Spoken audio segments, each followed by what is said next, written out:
पिता परमेश्वर कहते हैं, तुम्हारे हृदय के अंतिम सतह को स्पर्श करने वाली इन अद्भुत शब्दों को अपने हृदय महल में प्रवेश करने दो। जिस प्रकार सुगंधित पुष्प पूरे वातावरण को शुद्ध कर देती है, वैसे ही एक आध्यात्मिक ऊर्जा से परिपूर्ण संदेश हमारे मन को शुद्ध और निर्मल कर देता है। मेरे प्रिय, आओ मेरे पास बैठो। मैं तुम्हें तुमसे ही परिचय कराने आया हूँ। ईमानदारी और सच्चाई का प्रतिबिंब हो तुम, क्योंकि मैंने जो भी तुम्हारे अंदर बोए थे वह विशाल वृक्ष का रूप धारण कर चुके हैं, और उसके मधुर फलों का परिणाम है कि तुम एक पवित्र विचारों से अपनी पूर्ण सफलता की ओर अग्रसर हो। दयालु भाव सहज में दूसरों के लिए कुछ करने का आदर्श तुम्हें दूसरों से भिन्न बनाते हैं। उत्साह से भरे हुए दिन तुम्हारा स्वागत कर रहे हैं कि तुमने उस वक्त भी संघर्ष किया है जब लोग हिम्मत हार के बिखर जाते हैं। मेरे प्रिय, मैं जानता हूँ जब कोई तुम्हें अस्वीकार करता है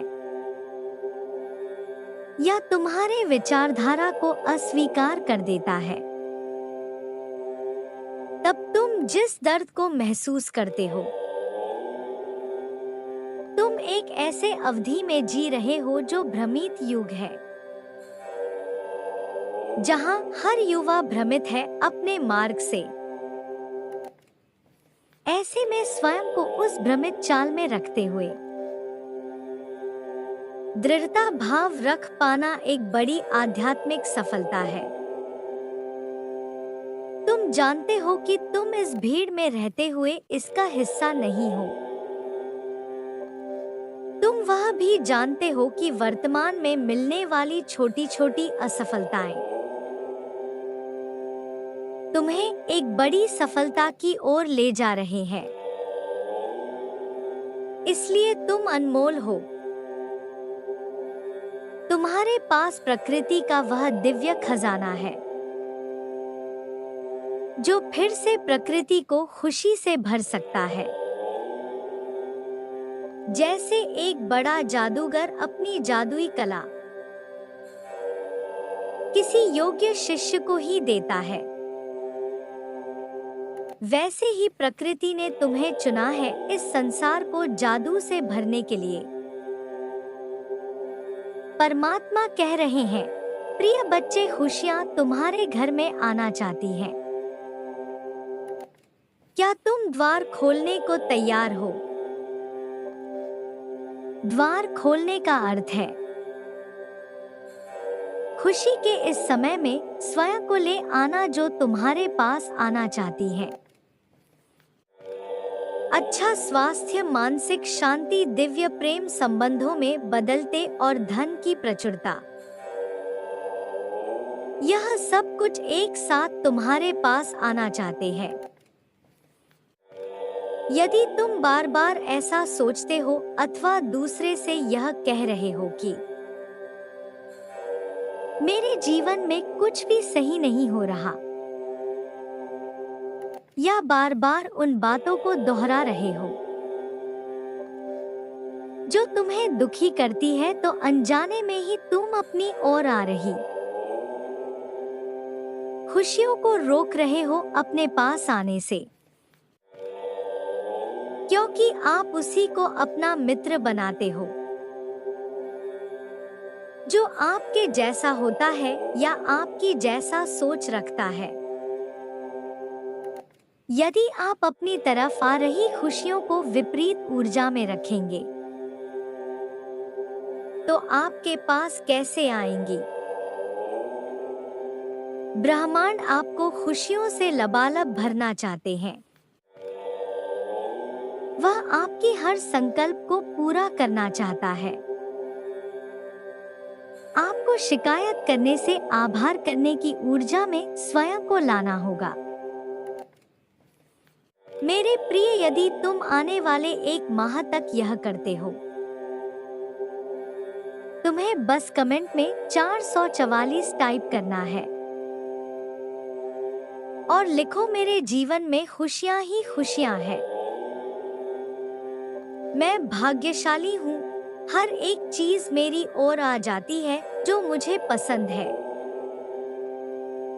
तो स्वयं अपने जीवन में प्रत्यक्ष चमत्कार देख पाओगे। आने वाले 1 माह किसी से भी अपने जीवन में हो रही समस्याओं की चर्चा ना करें। अपने आप को किसी भी प्रकार से दोषी या पीड़ित ना समझे। प्रतिदिन सुबह ऐसा संगीत सुने जो आपके मन को नवीन ऊर्जा से भर दे। प्रत्येक दिन एक बार सूर्य के समक्ष अवश्य जाएं और आपको प्रकाश देने के लिए धन्यवाद करें। उन चीजों को गिनना आरंभ करें जो आपके पास है और दूसरों के पास नहीं है। फिर देखिए आपके जीवन में किस प्रकार से चमत्कारी घटनाएं घटित होती है। चमत्कार होने से विश्वास नहीं किया जाता। जो विश्वास करता है, चमत्कार उसी के साथ होता है। गणित का एक छोटा सा प्रश्न हल करने के लिए भी आप एक संख्या को मान लेते हैं, फिर जो अलौकिक शक्ति हर वक्त आपको सुरक्षा और ऊर्जा प्रदान कर रही है, क्या आप उसके अपने साथ होने को नहीं मान सकते? जब मानेंगे तो विश्वास करेंगे और जब विश्वास करेंगे तो चमत्कार होंगे। आओ संपूर्ण संसार के खुशहाली की प्रार्थना करें। हे परमात्मा, जो रो रहे हैं उनके मन को शांति प्रदान करें। जो भटक गए हैं, सत्य का मार्ग दे। प्रकाश की ओर आगे बढ़ो और दूसरे को प्रकाश में ले जाने में सहायता करो। सभी खुशी के संसार में प्रवेश करें। सबका मंगल हो। प्रिय बच्चे, यदि तुम्हें मुझ पर विश्वास है तो केवल एक लाइक करके, चैनल को सब्सक्राइब करके हर हर महादेव लिख देना और अपनी पुष्टि प्रदान कर देना। मेरी कृपा दृष्टि तुम पर और तुम्हारे परिवार पर सदैव बनी रहेगी। सच्चे मन से परमेश्वर का स्मरण करें, उन्हें धन्यवाद करें और ब्रह्मांड के समक्ष अपनी कोई एक विशेष इच्छा प्रकट करें। मेरे प्रिय, क्या तुम जानते हो, विश्वास के बिना प्रेम संभव नहीं है और प्रेम के बिना ईश्वर का मिलना असंभव है। मेरे प्रिय, विश्वास वह पवित्र डोर है जो व्यक्ति को परमात्मा से जोड़े रखा है। जो व्यक्ति इस अदृश्य पवित्र डोर को छोड़ देता है, वह स्वयं ही परमात्मा से अपना संबंध तोड़ देता है। मेरे प्रिय पुण्य आत्माओं, क्या तुम जानते हो, वह चाहे किसी रचनाकार की रचना हो या कोई स्वादिष्ट व्यंजन, जो आदित्य है उसमें समय तो लगता ही है। इसी प्रकार जो तुम्हें मिलने वाला है वह आदित्य है। फिर तुम अपनी तुलना दूसरे से क्यों करते हो? धैर्य रखो, तुम्हारे लिए पहले से ही शुरू नियोजित योजना बना रखी है। वह आदित्य है तो उसे थोड़ा समय लगना स्वाभाविक है। मेरे प्रिय, वह तुम्हें दिव्य समय जरूर मिलेगा। तुम उसके हकदार हो, इसीलिए वह तुम्हें मिलकर ही रहेगा। ऐसे में तुम्हें धैर्य रखना चाहिए और अपना विश्वास बनाए रखना चाहिए। मुझ पर भरोसा करता है, केवल सही कार्य करता है और मेरे साथ बने रहो।